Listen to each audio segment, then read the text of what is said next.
Hi, I'm David Buys, your MSU Extension State Health Specialist, and I'm back with you in our Conversations About Coronavirus series, joined today by my colleague, Dr. Alisha Hardman, who's going to talk with us about some ways to engage our children and families when we may be cooped up at home.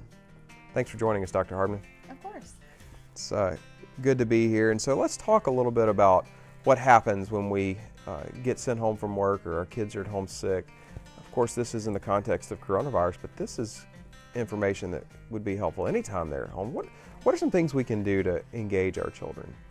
So I think one of the things that a lot of people think is if children have been ill or if we are confined to the home, that just means we have to stay indoors and be really inactive. Mm-hmm. But I think we know based on the research that it's so important for children to engage in physical activity. Mm-hmm. And so being able to engage them in that physical activity through play, I think is a really natural and easy way for families to make sure that their children are staying active. Right. And so playing things like hopscotch or tag outdoors. Right. Also, parents can engage with their kids through things like Simon Says, mm-hmm. Where we're giving instructions and they're following them, but it's still a game. And so I think it's really important for parents to think about how can I get my kids physically active by making it fun and making it something that they are enjoying doing. That's great. You mentioned hopscotch and Simon Says rather, and thinking about our kids, the instructions. My kids like to be in charge. They like to be the one telling me what to do. So right. It is a good way for us to engage with them. But you're right too. We think when we're at home sick, we got to stay cooped up inside. For that period of time when we are inside, what are some things we can do?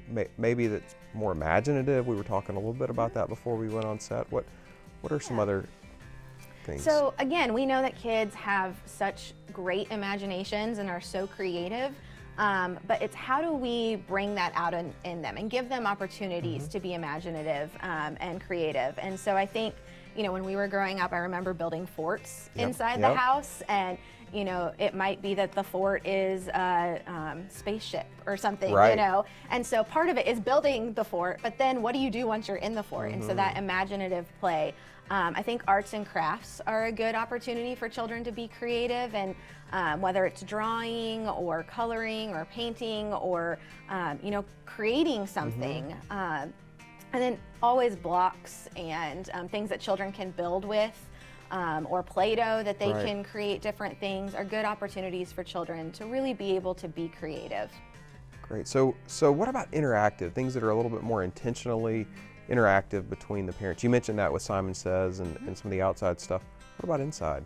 Yeah, so I think one of the things parents might say, is if I don't have Play-Doh on hand, and but you can create Play-Doh, and so that would be a great way for parents and children to really work together to make the Play-Doh. There's a lot of recipes online. It just requires flour, salt, and oil often.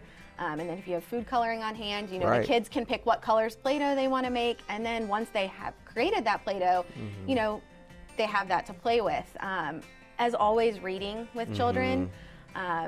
It's a great way for children to learn a lot of positive pro-social skills, but it's also, research has shown us that it's a great way for parents and children to bond as mm-hmm. well.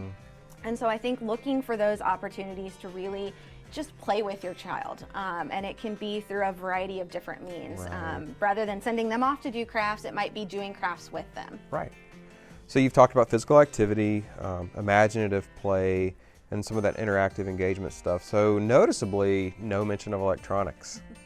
Yeah, so I think electronics are great in moderation, but I think too often mm-hmm. we all overly rely on electronics at this point. And so, I think being really mindful of setting limits and boundaries around electronics, and whether that's watching television or a movie or playing video games, in small doses, I think that's great. But really the research shows that when we can interact with our children and play with them, that's where they get the most benefit. Yeah. So avoid that electronic babysitter as much as possible. That's right. Well, thanks for joining us. It was my pleasure. Yeah.